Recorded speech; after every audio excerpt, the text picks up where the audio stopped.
Even उन्होंने नरेंद्र मोदी की seat जो बनारस की थी, मथुरा की सीट को उन्होंने बोला है। इलेक्शन कमीशन ऑफ इंडिया ने आज से 5-6 दिन पहले रायपुर में छत्तीसगढ़ में प्रेस कॉन्फ्रेंस करके बोला है कि हम सुप्रीम कोर्ट के जो जजमेंट्स हैं उनका वेट कर रहे हैं। और मैंने रखना तो 124 का चुनाव जो होगा लोकसभा का, वो बैलेट पेपर पर होगा। नमस्कार दोस्तों, एक बार फिर से आप सभी का मैं बहुत बहुत स्वागत करता हूं। मैं इस समय देश की सबसे बड़ी अदालत सुप्रीम कोर्ट में मौजूद हूं और खबर आ रही है कि ईवीएम का जो मामला है इसी महीने निपट जाएगा। कोर्ट नंबर 2 में ये मामला जा चुका है। एक और शॉकिंग खबर आ रही है कि जो ईवीएम पैनल बना हुआ है उससे सीजीआई साहब बाहर हो गए हैं, ऐसी भी खबरें आ रही हैं। और जो पैनल ईवीएम के मुद्दे पर सुनवाई कर रहा है वो सरकार का बहुत करीबी है। तो इसलिए ईवीएम के मामले पर मैं खुद बातचीत करने के लिए नरेंद्र मिश्रा साहब के पास मौजूद हूँ। नरेंद्र सर, बहुत बहुत स्वागत आपका। ईवीएम का मुद्दा काफ़ी गर्म है, आप भी कई बार कह चुके हैं, देश की जनता को भी बता चुके हैं कि आप लोग चिंता मत करिए, मामले का समाधान होगा, इलाज होगा। बताइए क्या अपडेट है फिलहाल? समाधान भी होगा, इलाज होगा, अभी भी मैं बोल रहा हूँ। पर आपके माध्यम से मैं बोलना चाहता हूँ कि ये जो न्यूज़ आपने अभी मुझे बताई है कि honourable chief justice of India इस चीज़ से बाहर हो गए हैं, तो ये इस न्यूज़ के बारे में मुझे कोई जानकारी नहीं है। और honourable chief justice of India supreme court में जितने भी मैटर लगते हैं उस मैटर को किसको कौन सी बेंच देना है, कौन सा मैटर किसके साथ में डाइवर्ट किया जाएगा, किसको डिस्ट्रीब्यूट किया जाएगा, ये सब पूरा प्रॉपर पैनल होता है और उसके आधार पर कार्रवाई की जाती है।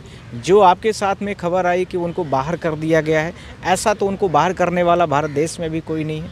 तो ये ध्यान रखने की ज़रूरत है कि यह न्यूज़ मतलब मुझे नहीं लगती कि तथ्य पर आधारित है। दूसरा, इसी के साथ में honourable chief justice of India is the very intellectual person of the India और उनको इन मुद्दों से लेकर के काफ़ी इंटरेस्ट है। आप जिस तरह से अभी देख रहे हैं कि चंडीगढ़ का उन्होंने जजमेंट दिया है, जिस तरह से देखा इलेक्टोरल बॉन्ड का जजमेंट दिया है, इसी के साथ में आप देख रहे हैं कि और बहुत बड़े बड़े जो मुद्दे हो रहे हैं उन पे कितने बड़े आगे बढ़ कर के कदम और टिप्पणियां भी कर रहे हैं कि हम डेमोक्रेसी को ख़त्म नहीं होने देंगे और न ही हम परमिशन देंगे कि ऐसी डेमोक्रेसी को बुरी स्थिति से ले जा कर के कर दिया जाए। तो honourable chief justice of India इस लेवल से ऐसे बाहर नहीं हुए, ध्यान रखने की ज़रूरत है। यानी सीजीआई साहब उस पैनल में आप ये कह रहे हैं?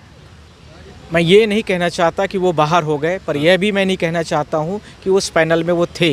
पहले जितने भी ईवीएम को लेकर के सुनवाई की केसेस है, चाहे मेरी केसेस हो, चाहे पेंडेंसी और भी दबायर की चल रही है, जिसमें प्रशांत भूषण साहब भी लीड कर रहे हैं, तो ये दोनों ही केसेस एक साथ में लग रही हैं। मेरी भी लग रही है और दबायर की जो लग रही है, एडीआर की, दोनों केसेस साथ में कंपाइल करके एक ही साथ में सुनवाइयाँ होने के लिए हो गई हैं। तो ये देखने की ज़रूरत है कि जिस तरह से इस प्रकार के निर्णय आ रहे हैं आपके मतलब माध्यम से सुनने को मिल रहा है, तो honourable chief justice of India उसको 5 बेंच में अभी कन्वर्ट नहीं किए हैं। ऑनरेबल जस्टिस के पास में वह बेंच ईवीएम से रिलेटेड, चुनाव से रिलेटेड मैटर नहीं थे। अभी वो ऑनरेबल जस्टिस खन्ना के पास में जो नेक्स्ट लेवल के हमारे सीजीआई है, तो उनके पास ही हैं सारे मैटर्स। यदि आवश्यकता होगी तो हम लोग 5 बेंच रिफ़र करने के लिए रिक्वेस्ट करेंगे कि ऑनरेबल से आप इसको 5 बेंच में रिफ़र कर दीजिए इस मैटर को, तो 5 बेंच में फिर सीजीआई के पास वो मैटर आ जाएगा। पर अभी ईवीएम की सुनवाइयों को मैटर जितने भी हो रहे हैं वो सारे के सारे सिर्फ और सिर्फ honourable chief justice of Khanna की जो बेंच है उन्हीं के पास जा रहे हैं। सर, चुनाव बहुत करीब है, बहुत करीब है। अप्रैल और मई में चुनाव हो सकता है। ऐसे में ईवीएम के बहुत सारे मुद्दे, आपने बताया कि ईवीएम सुनवाई के लिए तैयार है कोर्ट भी, इसका फैसला कब तक आने की उम्मीद है?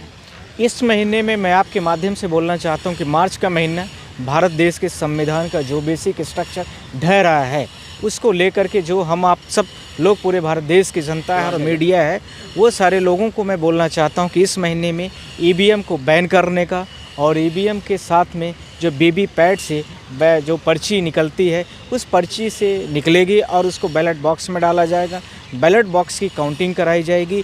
इस पर आधारित हम ऑनरेबल जस्टिस से रिक्वेस्ट में और हमने सारे प्रेयर्स में लेकर के, क्योंकि हमारा आर्टिकल्स 19(1)A का वायलेशन हो रहा है, साथ में हमारे फंडामेंटल राइट्स का वायलेशन हो रहा है, इसी के साथ में डेमोक्रेटिक के जो फंडामेंटल राइट्स एंड ड्यूटीज़ है उसका वायलेशन हो रहा है। इसके साथ में जो इलेक्शन कमीशन ऑफ इंडिया के पावर्स हैं, वो वाइड पावर्स जो दिए गए हैं उसका भी कहीं ना कहीं वायलेशन हो रहा है, क्योंकि वो स्पेसिफिक किसी पार्टी को लेकर के ही हर निर्णय को उसी की ताक में रख करके ही काम करना चाहती है।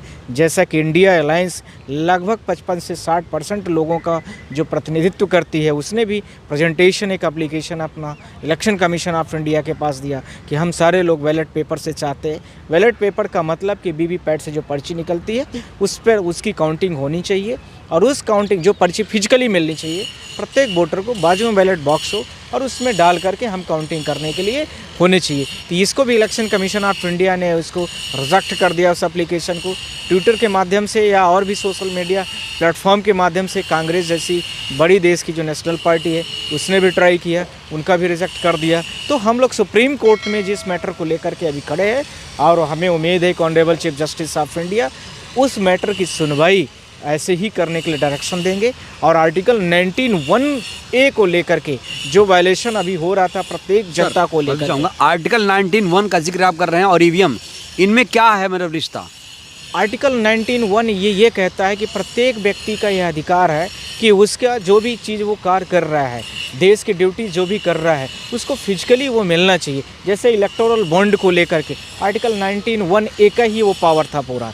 तो उसमें ये सारी चीज़ें कि प्रत्येक भारत देश के नागरिक को, प्रत्येक मतदाता को यह जानने का पावर है कि भारत देश की किसी पार्टी विशेष को कितना फंडिंग दी जा रही। ऐसे ही प्रत्येक भारत देश के 140 करोड़ की जनता को यह जानने का पावर है कि वो जिसको वोट दे रहा है वो उसको मिल रही है कि नहीं मिल रही। तो इसका वायलेशन नहीं किया जा सकता है।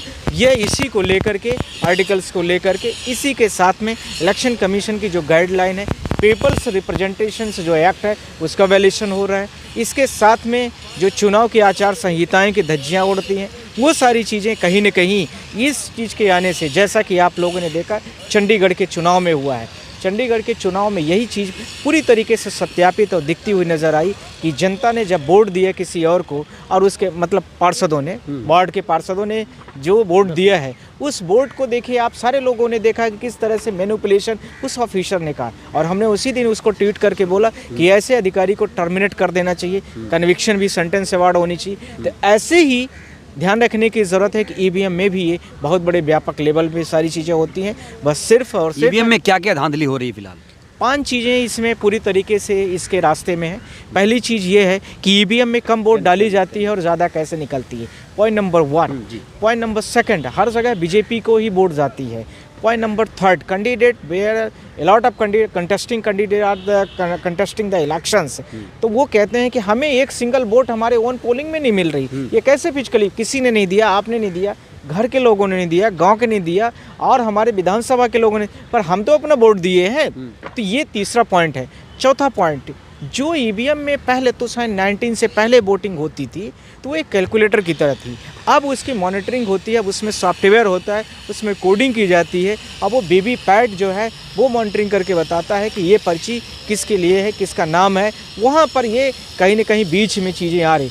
चौथी चीज़, इसके पहले विजुअल एक ग्लास होता था, वो ग्लास भी उन्होंने रिमूव कर दिया है। उसकी ट्रांसपेरेंसी इसमें पहले ट्रांसपेरेंट ग्लास होता था, वो भी हट गया है। ये सारी चीज़ें कहीं न कहीं पूरे भारत देश की जनता का मैनिपुलेशन है, और इसके लिए मैंने आप लोगों के माध्यम से बोला है कि 4 चीज़ों का जो वायलेशन है, आर्टिकल 19(1)(a) ध्यान रखना, फंडामेंटल राइट्स एंड ड्यूटीज़। 2, जो कॉन्स्टिट्यूशनल पावर है। 3, पीपल्स रिप्रेजेंटेशन जो एक्ट है। इसके साथ सर, तो आखिरी सवाल, क्या माना जाए कि अब मार्च के महीने में ईवीएम पर ऑर्डर आ जाएगा और अर्जेंट ऑर्डर की ज़रूरत है? मैं आपके माध्यम से बोलना चाहता हूँ, इलेक्शन कमीशन ऑफ इंडिया ने आज से 5-6 दिन पहले रायपुर में, छत्तीसगढ़ में प्रेस कॉन्फ्रेंस करके बोला है कि हम सुप्रीम कोर्ट के जो जजमेंट्स हैं उनका वेट कर रहे हैं। और मैंने आपको उस दिन से बोल रहा हूँ, उसके पहले भी बोल रहा हूँ कि ध्यान रखना, 2024 का चुनाव जो होगा लोकसभा का, वो बैलेट पेपर पर होगा, बैलेट बॉक्स रखे जाएंगे। इसके लिए आप लोग बेफिक्र रहिए, उसके लिए सारे वकील लड़ाई लड़ेंगे, और सारी मीडिया, सारी जनता, सब लोग उसी से खुशहाल हैं, न कि एक सिवाय पार्टी को छोड़ करके। सत्ताधारी पार्टी को दिक्कत क्या है ईवीएम से? ये तो सत्ताधारी पार्टी आप देख ही रहे हैं कि कम वोट 100 डालो तो 200 निकलती है। मध्य प्रदेश, छत्तीसगढ़, राजस्थान का देखिए आप, चुनाव में मैंने बहुत बड़े लेवल पर इन्होंने डिफरेंसेस ऑफ डेटास दिया है। इसके साथ में आपने देखा है कि 2019 का जो लोकसभा का चुनाव हुआ है उसमें आपने देखा है कितने बड़े लेवल पर एडीआर ने उसको अप्रूव किया है, द वायर ने उसको कवरेज दिया है, द किरण ने किया है। तो ये सारी चीज़ें पूरे भारत देश की जनता, इवन उन्होंने नरेंद्र मोदी की सीट जो बनारस की थी, मथुरा की सीट को उन्होंने बोला है, अरुणाचल प्रदेश, बिहार, इसके साथ में और विभिन्न राज्यों के स्टेट में है। ये साथ में देखने की ज़रूरत है कि जैसे ही चुनाव ख़त्म होता है immediate election commission of India EVMs, VVPAT, ballot box उसके साथ में जो और टूल्स किट होते हैं तुरंत उसको डिस्ट्रॉय कर देती है। ये ध्यान रखने की, एविडेंस को तुरंत ही डिस्ट्रॉय करती है।